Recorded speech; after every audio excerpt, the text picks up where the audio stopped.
یہ بھی بیان فرما دیا کہ مسلمان سے خریدے تاکہ گھر کا نفع گھر ہی میں رہے، سبحان اللہ۔ اور فرمایا اپنے پیشے اور تجارت کو ترقی دے تاکہ کسی امر میں ہم غیروں کے محتاج نہ رہے۔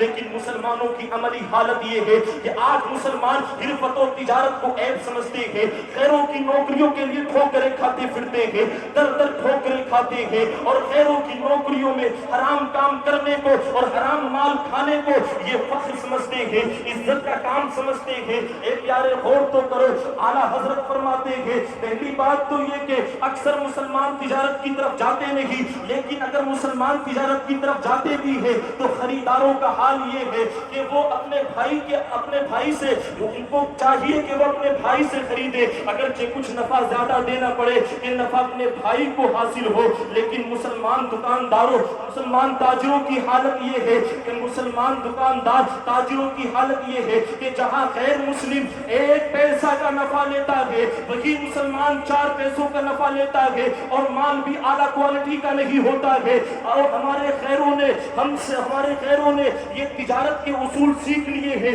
وہ تجارت کے اصول سے واقف ہو چکے ہیں، وہ جانتے ہیں کہ نفع کم رکھنے میں فائدہ زیادہ ہے، نفع کم رکھنے میں فروغ زیادہ ہے، اور نفع کی مجموعی مالی مقدار بھی زیادہ ہے۔ تو مسلمان دکانداروں کو، مسلمان تاجروں کو اپنی اس عادت سے باز آنا ہوگا، مسلمانوں کو اپنی ان عادتوں کو چھوڑنا ہوگا۔ اگر مسلمان ان عادتوں کو چھوڑ دیں گے تو انشاءاللہ دنیا میں بھی کامیاب ہوں گے اور آخرت میں بھی کامیاب ہوں گے۔ اور دوسرا اور تیسرا یہ کہ مسلمان، ملک کے مالدار مسلمان یہ اپنے مسلمان بھائیوں کے لیے بینک کھولے۔ اور چوتھا نقطہ کیا ہے؟ چوتھا نقطہ یہ کہ احکام شریعت پر عمل کرے، اللہ اور اس کے رسول کے احکام کی وجہ آبری کرے، احکام شریعت پر عمل کرے۔ جب تک مسلمان اللہ اور اس کے رسول کے احکام کی وجہ آبری کرتا رہا، اللہ نے اسے دنیا میں عزتیں، دولتیں، ثروتیں، نعمتیں عطا کی۔ لیکن پھر مسلمان نے اللہ اور اس کے رسول کی نافرمانی کی تو اسے دنیا ہی میں ذلت و رسوائی کا سامنا کرنا پڑا۔ اے مسلمانوں، مقصد یہ ہے